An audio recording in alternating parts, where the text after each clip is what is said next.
qui a été lancé hier devra courir jusqu'au 28 février prochain et permettra aux populations de ne plus être confrontées au dol sur les produits achetés, nous dit notre reporter Alexis Ouedraogo. Bientôt, lorsque vous vous rendrez sur les marchés pour acheter 1 kg de viande de bœuf, vous aurez réellement acheté 1 kg de viande de bœuf et non pas moins.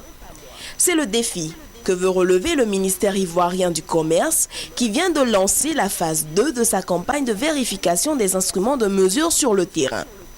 Dans la pratique, les agents du ministère du Commerce, tant à Abidjan qu'à l'intérieur du pays, se déploieront sur les marchés pour des contrôles des instruments de mesure.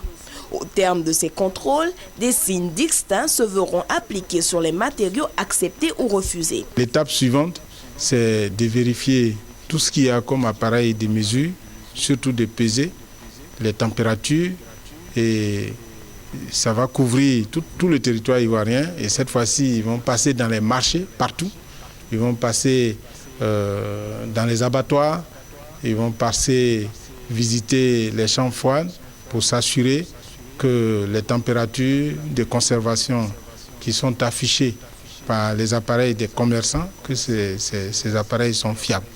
Donc ce travail ira jusqu'au 29 février et on aura donc fini. Mais pendant cette période, d'autres contrôles inopinés s'opéreront pour s'assurer que les comportements des commerçants sont des comportements professionnels.